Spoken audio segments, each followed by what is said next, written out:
Kasus penyiraman air keras terhadap penyidik KPK Novel Baswedan hingga kini belum menemui titik terang. Tapi bukannya kabar baik yang diterima Novel. Dia justru bertubi-tubi mendapatkan serangan dan tudingan bila ia merekayasa kasus alias bersandiwara. Lantas mengapa Novel diragukan dan disudutkan? Bersama saya Kenana, inilah Cover Story One. Novel disudutkan untuk apa?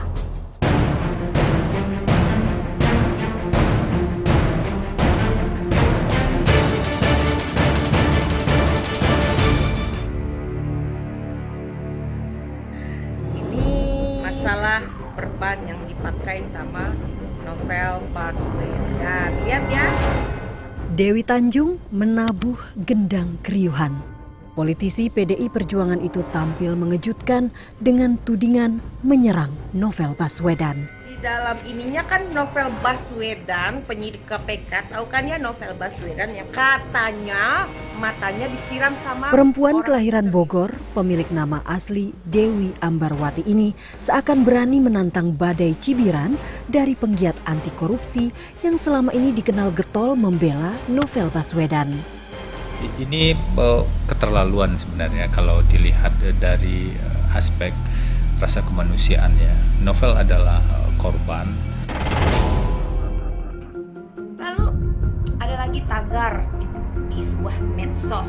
Tangkap Dewi Tanjung, tangkap Dewi Tanjung. Namun semua kecaman tak menyurutkan Dewi Tanjung. Dia menantang balik Novel. Mengapa penyidik senior KPK itu tidak melaporkan balik dirinya bila merasa tidak ada rekayasa? Nah, kenapa Nyai justru tunggu laporan balik Novel ini? Justru itulah tujuan Nyai. Ya, menunggu reaksi dia. Menunggu reaksi dia dilaporin Nyai. Tentu ada penyelidikan dari pihak kepolisian. Itu yang aku tunggu. Aku mencari fakta kebenaran, bukan memfitnah, gitu loh.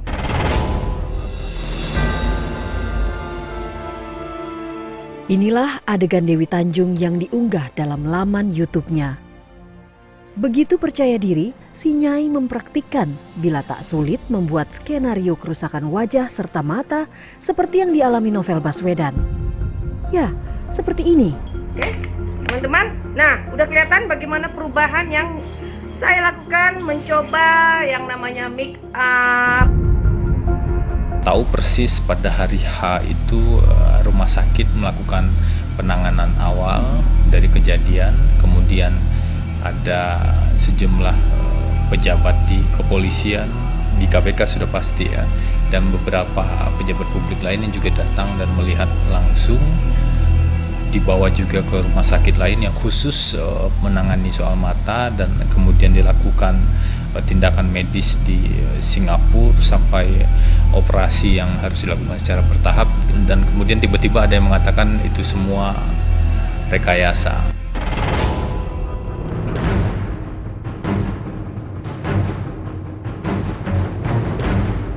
Di internal KPK, Novel memang bak bintang lapangan.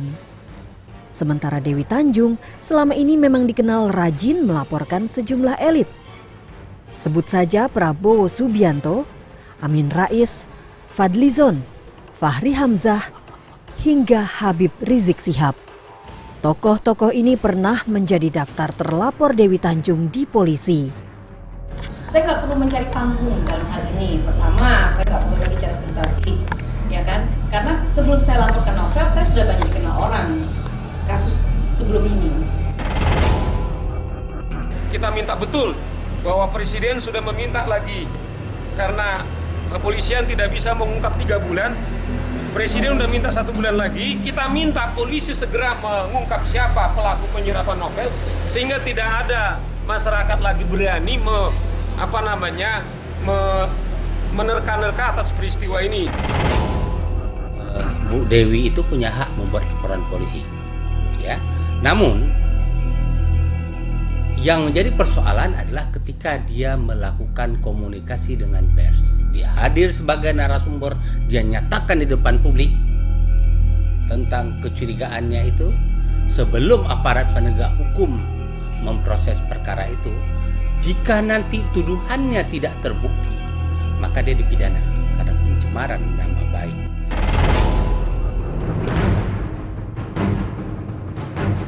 Tak ingin menelan bola panas, PDI Perjuangan pun menegaskan pelaporan Dewi Tanjung terhadap Novel bukan mewakili nama partai. Kendati benar, Dewi adalah kader Moncong Putih.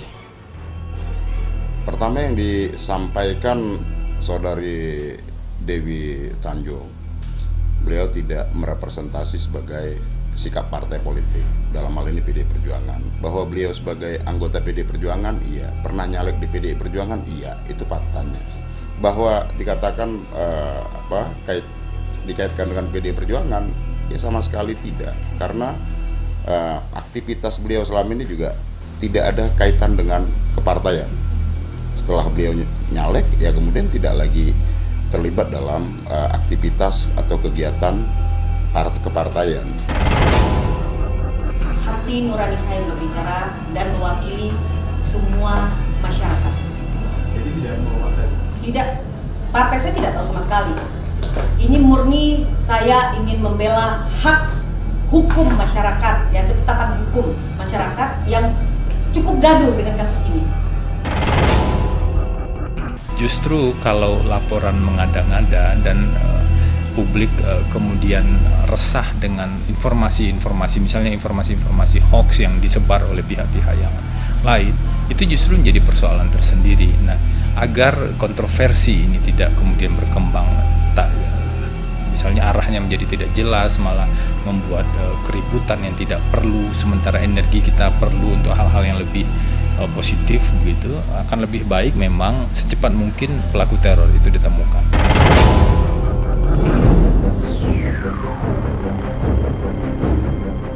Belum tuntas pembuktian laporan Dewi Tanjung, Jaksa Agung kini juga digugat advokat O.C. Kaligis untuk membuka kasus dugaan penganiayaan Novel di Bengkulu. Laporan politisi PDIP Dewi Tanjung dan gugatan advokat O.C. Kaligis bagai serangan bertubi-tubi seiring tipisnya batas waktu pengungkapan kasus penyiraman air keras Novel Desember mendatang. Melanjutkan penuntutan perkara atas nama Novel Baswedan di Bengkulu, di Pengadilan Negeri Bengkulu.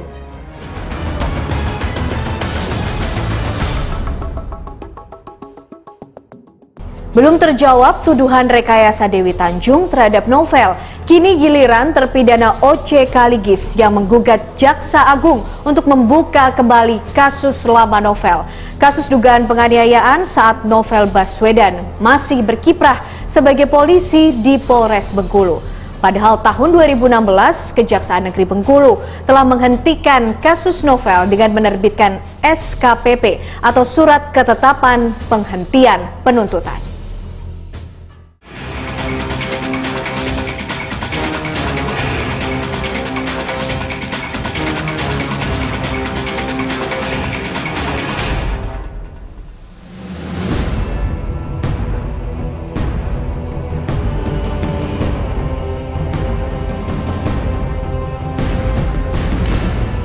Belum reda pelaporan Dewi Tanjung, kini giliran terpidana O.C. Kaligis yang menggugat Jaksa Agung untuk membuka kasus lama atas dugaan penganiayaan yang dilakukan Novel.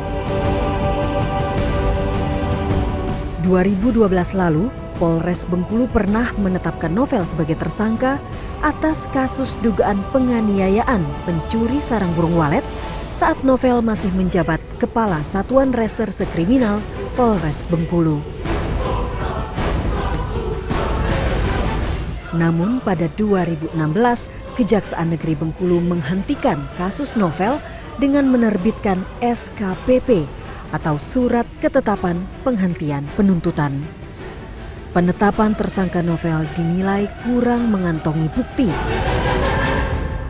Nah, menurut gugatan di sini pernah ini dihentikan SKP dengan penghentian penuntutan. Kemudian diajukan pra-peradilan di sana di Bengkulu dan itu dikabulkan. Nomor 2, ini kalau menurut gugatan itu pra-peradilan nomor 2 tahun 2016.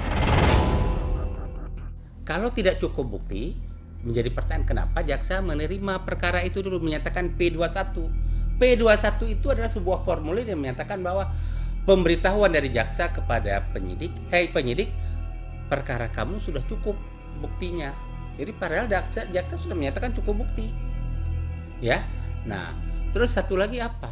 Bisa saja dihentikan perkara tapi bukan oleh penuntut umum, oleh jaksa agung demi kepentingan umum.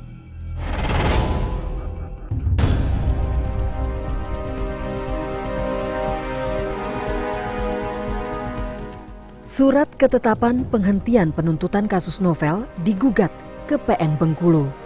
Hakim pra-peradilan mengabulkan gugatan tersebut dan menyatakan SKPP novel tidak sah dan tidak memiliki kekuatan hukum mengikat. Hingga saat ini, pihaknya belum menerima berkas perkara penuntutan Novel Baswedan dari Kejaksaan Negeri Bengkulu. Mungkin sementara kalau dari sisi pemohon dia bisa lepas dari atau apa yang dia inginkan gitu kan. Tapi kalau bagi ini bisa juga diajukan lagi. Kalau secara fakta belum, tapi dari informasi yang beredar ya, katanya mau diajukan kembali. Tapi saya belum terima berkas itu. Tapi info-info sudah ada. Kan disidik kasus itu sudah sampai ke kejaksaan, bahkan sudah P21 mau dilakukan penyerahan tahap kedua. Begitu sudah mau dilakukan penyerahan tahap kedua, itu kan ramai gonjang ganjing di negara kita. Presiden meminta pihak kejaksaan menghentikan kasus itu, kemudian dihentikan oleh Kejaksaan Agung.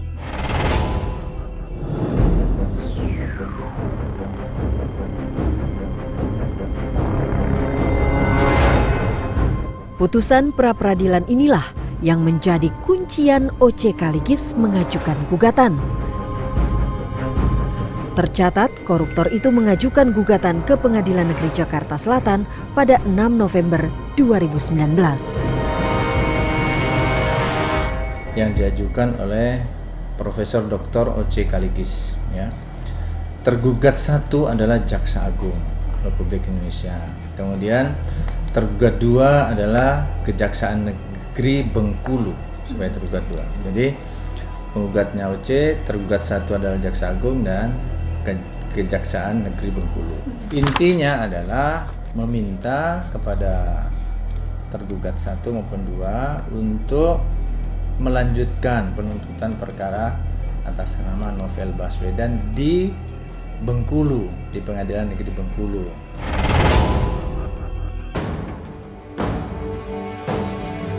OC Kaligis akan menjalani sidang gugatan perdata perdana di Pengadilan Negeri Jakarta Selatan pada 4 Desember 2019 mendatang. Terpidana sekaligus pengacara senior itu saat ini masih mendekam di Lapas Sukamiskin Bandung, Jawa Barat dalam kasus suap. Menanggapi laporan Dewi Tanjung dan gugatan OC Kaligis, Lembaga Perlindungan Saksi dan Korban pun ikut angkat bicara. Saya harapkan polisi ini juga mendudukan Novel ini tetap sebagai korban. Jadi kalau ada orang yang melaporkan tentang posisi dia sebagai korban ini menurut undang-undang LPSK yang pasal 10 tahun 31 nomor 31 tahun 2014 ini harus diabaikan lebih dulu sampai perkara itu selesai. Perkara Novel ini selesai. Tetapi kalau ini masih belum selesai, ya tentu polisi harus tetap fokus pada kasus bahwa Novel ini adalah korban. Presiden Joko Widodo memberi tenggat waktu sampai awal Desember 2019 bagi Kapolri Jenderal Idham Aziz mengungkap kasus penyerangan terhadap Novel.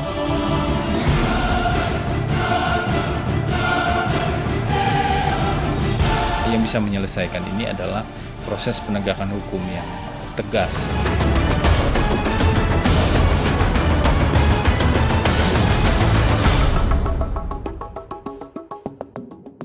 Dua tahun lebih menggantung, kasus Novel Baswedan tak jua mendapati titik terang. Di tangan Kapolri baru, pengungkapan kasus novel kini disandarkan. Persoalannya, Kapolri hanya memiliki waktu yang relatif singkat hingga awal Desember mendatang. Akankah kasus novel terungkap ataukah hanya menambah panjang kisah kelam penegakan hukum di negeri ini? Terlalu banyak. Pertama dia bilang penyiraman air keras, ya kan? Tapi kulitnya mulus dan bagus, ya kan? Sedangkan kelopak mata ini sensitif.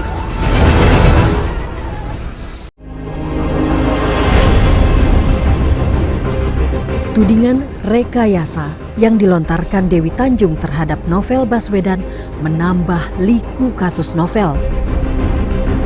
Tapi kubu Novel tak gentar. Apalagi sejumlah saksi mata hingga temuan tim gabungan pencari fakta bentukan Polri pun menyebutkan Novel menjadi korban aksi kekerasan. Apakah itu pantas untuk dijawab secara katakanlah secara medis, ada dokter yang harus menjelaskan orang-orang yang memberikan tuduhan seperti itu atau tidak. Nah, ini yang mungkin akan lebih baik dan akan lebih terjawab menurut kami jika pelaku penyerangannya diungkap. Kalau ada orang mau melaporkan bahwa seseorang melakukan rekayasa dan apapun itu ya, itu hak ya. Tetapi menurut saya kepolisian juga harus memahami bahwa Novel ini sekarang ini posisinya adalah sebagai korban, dan itu muncul dalam rekomendasi hasil TGPF loh, bahwa Novel itu dinyatakan sebagai korban. Andai saja isu ini direkayasa, pasti nasibnya Novel Baswedan sudah seperti Ratna Sarumpait, akan segera terbongkar dan langsung penjara. Cepat kasusnya. Tapi kan ini terbukti bukan rekayasa, terbukti juga bukan hoax, karena sulit sekali dibuktikan. Tak jelas benar apa maksud tudingan miring Dewi terhadap Novel. Kedok seolah memperjuangkan kebenaran pun ia gaungkan. Padahal sekali lagi, jika tak terbukti kasus Novel rekayasa, bisa-bisa tudingan itu justru menjadi bumerang bagi Dewi. Kami sepakat tim kuasa hukum, kemudian diminta oleh Novel untuk segera melakukan juga tindakan hukum. Nah, oleh karena itu kami akan melakukan laporan kepada soal pidananya. Nah, saya kira paling tidak dia berbohong, udah pasti berbohong. Segala sesuatu yang kita lakukan, sebuah perjuangan membela kebenaran, fakta pasti dari situ. Saya sudah siap menghadapi itu. Jika Anda ingin berbuat sesuatu untuk bangsa ini, jika Anda mengetahui adanya sebuah tindak pidana, Anda perlu laporkan kepada polisi, lakukan. Silahkan, karena itu hak Anda. Tapi jangan Anda membuat konferensi pers atau berbicara di pers, di media massa, karena jika satu saat tidak terbukti laporan Anda, maka Anda bisa dituduh melakukan tindak pidana pencemaran nama baik.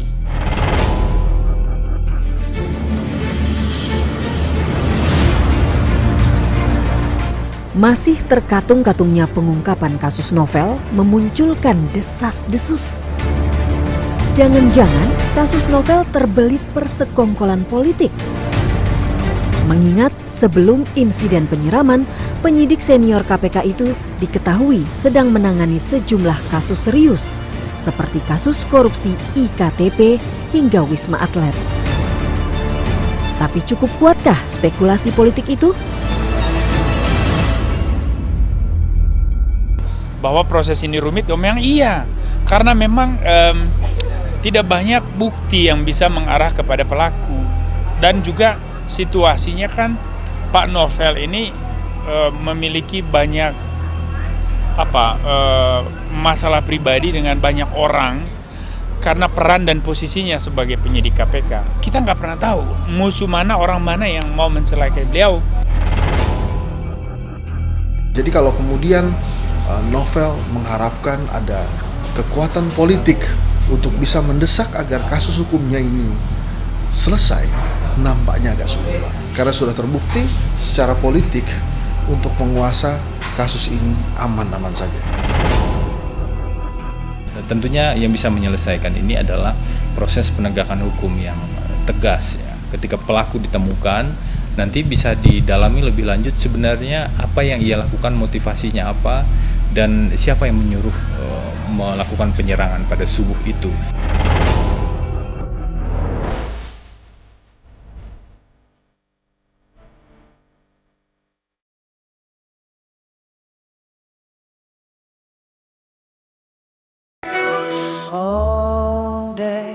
Kini pengungkapan kasus novel disandarkan di pundak Kapolri baru, Jenderal Polisi Idham Aziz, yang dilantik 1 November lalu. Hanya memiliki waktu sekitar sebulan, sanggupkah sang Kapolri baru mengungkap misteri kasus novel? Ataukah kasus novel hanya akan memperpanjang kisah kelam penegakan hukum di negeri ini?